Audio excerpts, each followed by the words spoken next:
बिस्मिल्लाहिर्रहमानिर्रहीम। अस्सलामुअलैकुम। कैसे हैं आप सब लोग? अल्लाह ताला आप सब लोगों को खुश रखे, आबाद रखे। मज़ेदार और बहुत ही टेस्टी किस्म का आपसे अरवी गोश्त की रेसिपी आपसे शेयर कर रही हूँ। इतनी मज़ेदार, इतनी यमी, इतनी टेस्टी रेसिपी कि आपको खाकर मज़ा आ जाएगा। बहुत मज़ेदार रेसिपी है और आसानी से बनने वाला ये न्यू थोड़ी सी रेसिपी आपसे शेयर कर रही हूँ। सब अपने अपने तरीके से बनाते होंगे, लेकिन जो मेरे तरीके से आप बनाकर देखें तो आपको मज़ा आ जाएगा। और इससे पहले कि मैं अपनी रेसिपी शुरू करूं तो जल्दी से चैनल पे जाकर मेरे चैनल को सब्सक्राइब कर लीजिए, वीडियोस को लाइक कीजिए, शेयर कीजिए और प्यारा सा कमेंट करें। बेल आइकन के बटन को प्रेस करना मत भूलिएगा। और स्टार्ट करते हैं। यहाँ पे मैंने ले ली है 3 पाव अरवी और अरवी को मैंने छील लिया है और इसको बहुत अच्छे तरीके से छील कर मैंने इसमें 1 टीस्पून इसमें नमक लगा कर रख दिया है। जब तक आप पकाएंगे इसको नमक लगा रहने दें।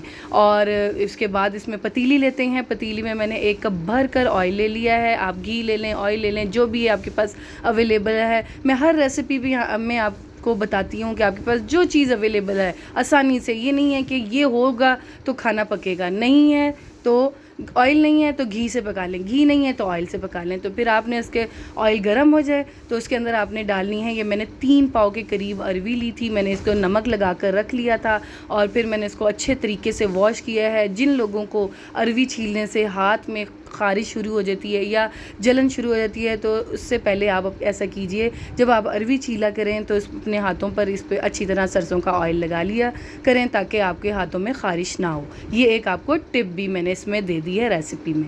आपने अच्छी तरह धो ली अरवी और आप अपने ऑयल के अंदर इसमें डाल देना है और बस अरवी को हमने जब तक इसको फ्राई करना है, बस इसको हल्का सा ना 70% हमने फ्राई करना है, 30% हमने इसको फ्राई नहीं करना। इसको फ्राई करने के बाद हमने इसी ऑयल में से इसको निकाल कर साइड पर रख लेंगे और अपने इस ऑयल के अंदर हमने अब इसी के अंदर हम अपनी रेसिपी शुरू करते हैं। इसी ऑयल के अंदर, गरम ऑयल के अंदर मैंने 2 से 3 मैंने मीडियम साइज़ के प्याज लिए हैं। उनको चॉपर में चॉप कर लिया है। बिल्कुल बारीक चॉप नहीं करना, नॉर्मल चॉप कर कर आपने इसमें ऑयल के अंदर ऐड कर देना है। इसको अच्छे से मिक्स करें और इसके थोड़ा सा मिक्स करने के बाद इसके अंदर आपने प्याज़ों को बिल्कुल जलाना नहीं है, डार्क ब्राउन नहीं करने। और इसके अंदर हम ऐड करेंगे 2 बड़ी इलायची, 2 से 3 लौंग, काली मिर्चें, थोड़ी सी गोल जो होती हैं वो इसमें ऐड करें ताकि खुशबू अच्छी आए। और हमारे जो गोश्त जो हम इसके अंदर ऐड करेंगे, मैं इसके अंदर बीफ ऐड कर रही हूँ, बीफ में बना रही हूँ। मटन में भी आप बना सकते हैं, चिकन में भी आप बना सकते हैं। उसकी खुशबू जो स्मेल आती है वो चली जाएगी। आपने ये साबुत जो गरम मसाला मैंने बताया वो लाजमी ऐड करना है। इसके बाद आपने 2 से 3 टेबलस्पून भर कर लहसुन अदरक का पेस्ट और हरी मिर्चें जो होती हैं उनको तीनों का मैं पेस्ट बना कर रखती हूँ और वो आपने इसके अंदर ऐड कर देना है। अच्छे से इसको मिक्स करना है 2 से 3 मिनट के लिए। और उसके बाद आपने उसकी स्मेल चली जाए, लहसुन अदरक की जो कच्चापन है वो चला जाए, उसके बाद आपने इसमें 1.5 टीस्पून आपने इसके अंदर नमक का ऐड करना है और इसको थोड़ा सा अच्छे से हमने चम्मच से मिक्स करना है। उसके बाद स्पाइसेस ऐड करते हैं। 1.5 टेबलस्पून आपने इसके अंदर डालनी है पिसी हुई लाल मिर्च और फिर आपने इसके अंदर ऐड करना है 1.5 टेबलस्पून धनिया पाउडर। इसके बाद आपने इसको थोड़ा सा मसाले को मिक्स कर लें ताकि ये मसाला नीचे ना लगे। आप स्पाइसेस जब डालती हैं तो थोड़ी सी लेट हो जाती हैं तो वो लगने लगता है। फिर आपने हल्दी ऐड करनी है 1/2 टेबलस्पून और उसके बाद आपने थोड़ा सा इसमें पानी डाल दें ताकि मसाला अच्छी तरह जब हम भुनाई करें तो नीचे ना लगे और जलने की स्मेल ना आए। थोड़ा सा इसको भुनाई करते हैं, इसको मिक्स करते हैं। उसके बाद मैंने यहाँ पे 3 से 4 टमाटरों का पेस्ट बना लिया था, ब्लेंड कर लिया था, वो आपने इसके अंदर ऐड कर देना है। अब टमाटरों का पेस्ट ऐड करने के बाद बिल्कुल बारीक आपने इसमें पेस्ट बनाकर इसमें ऐड करना है और अब इसको हम पकाएंगे जब तक इसकी अच्छी से भुनाई करेंगे। टमाटर अच्छी तरह अपना पानी छोड़ दें, ऑयल ऊपर आ जाए, मसाला हमारा ज़बरदस्त किस्म का भुनाई में भून जाए, जिसे हम कहते हैं हमारी अच्छे तरीके से मसाले की भुनाई हो जाए। फिर हम इसके अंदर ऐड करेंगे अपना 1 kg बीफ। आप इसके अंदर मटन भी ऐड कर सकते हैं, चिकन भी ऐड कर सकते हैं, जो आपको पसंद है, जो आपके पास अवेलेबल है आसानी से वो आप ऐड करें। तीनों चीज़ों में बहुत मज़ेदार ये अरवी गोश्त बनता है। आप जिसमें भी पकाएंगे मेरी रेसिपी से ट्राई करें, आपको मज़ा आ जाएगा। गोश्त ऐड करने के बाद आपने इसके अच्छे से मिक्स करना है, थोड़ा सा इसको भून लें, 5 मिनट के लिए इसकी भुनाई कर लें गोश्त और मसाले के साथ। और फिर इसके बाद हम इसके अंदर ऐड करेंगे इतना पानी के जितने में हमारा गोश्त अच्छी तरह बीफ जो है गल जाए। 40 से 45 मिनट लगते हैं बग़ैर कुकर के पकाने में, और अगर आप प्रेशर कुकर में पका रहे हैं तो फिर आपको लगेंगे 20 से 25 मिनट। तो मैं इसको पतीली में पका रही हूँ, 40 से 45 मिनट में ये ज़बरदस्त गल जाएगा।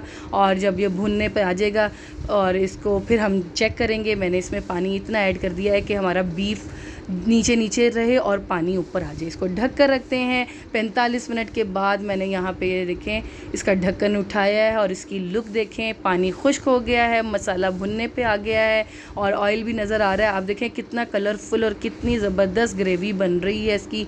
और इसको अच्छे से हम भुनाई करेंगे, बहुत अच्छे तरीके से इसको भूनना है मसाले को, क्योंकि अब इसकी भुनाई करनी है हमने। और उसके बाद ही हम इसके अंदर ऐड कर देंगे अरवी जो हमने फ्राई करके रखी हुई थी। अरवी को इसमें डालकर हमने अच्छे तरीके से मिक्स करना है। उससे पहले 3-4 मोटी वाली हरी मिर्चें, ये तेज़ नहीं होती, ये लुक के लिए अच्छी लगती हैं, खाने में भी अच्छी लगती हैं, ये तेज़ तीखी नहीं होती।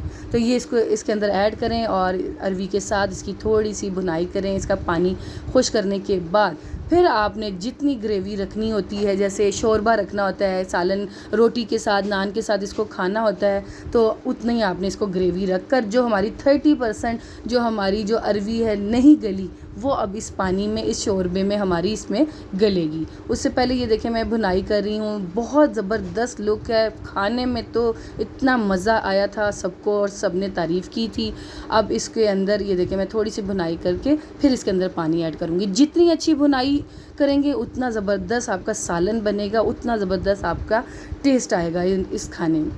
बहुत जब भी कोई खाना पकाया करें आपने भुनाई अच्छे तरीके से करनी होती है, कच्चापन दूर कर दें, प्याज़ों का, लहसुन का, जो भी आप सब्ज़ी वेजिटेबल डाल रहे हो उसका कच्चापन दूर करेंगे ना तो ज़बरदस्त किस्म का टेस्ट आएगा। देखें आप कब से देख रहे हैं वीडियो क्लिप में कि मैंने बहुत अच्छी भुनाई कर ली। अब इतना पानी डालेंगे जितना आपने शोरबा या ग्रेवी रखनी होती है, रोटी के साथ खानी होती है, उतनी डालें और इसको हम ढक कर रख देंगे इतनी देर तक कि ये हमारी अरवी गल जाए। 30% जो है वो शोरबा भी हमारा पक जाएगा, पानी भी पक जाएगा और जितना हमने रखना होगा उतना हमारा पक जाएगा। तो ज़बरदस्त इस पॉइंट पर अगर आपको मेरी रेसिपी अच्छी लग रही है तो जल्दी से जाकर बस आपने मेरी वीडियो को बहुत सारा प्यार करना है, वीडियो को लाइक लाजमी कर दीजिए करें। और बार बार मैं आपको कहती हूँ मुझे आपकी सपोर्ट की बहुत ज़्यादा ज़रूरत है। कमेंट में ये भी बताया करें आप किस सिटी, किस कंट्री से मेरी वीडियो वॉच कर रहे हैं। मुझे बहुत अच्छा लगता है आपकी मैसेज पढ़ने में और उनका रिप्लाई करने में। तो लाजमी मैसेज किया करें और बेल आइकन के बटन को प्रेस करना मत भूलिएगा, नोटिफिकेशन आप तक जल्दी पहुँचता है जब भी मैं कोई रेसिपी अपलोड करती हूँ। ये देखें 5 से 7 मिनट लगे, मैंने दम पर रख दिया था क्योंकि अरवी हमारी अभी 30% नहीं गली थी और यहाँ पे अरवी हमारी गल चुकी है। अब आपको मैं ग्रेवी दिखा रही हूँ, आपने यहाँ पे जितनी ग्रेवी रखनी है रख लें। इसको 5 मिनट मैंने और पकाया और शोरबा जब थोड़ा सा गाढ़ा हो गया मैंने हरा धनिया, हरी मिर्चें थोड़ी सी इस पर कटिंग की है। मज़ेदार अरवी गोश्त रेडी है। अल्लाह हाफिज़।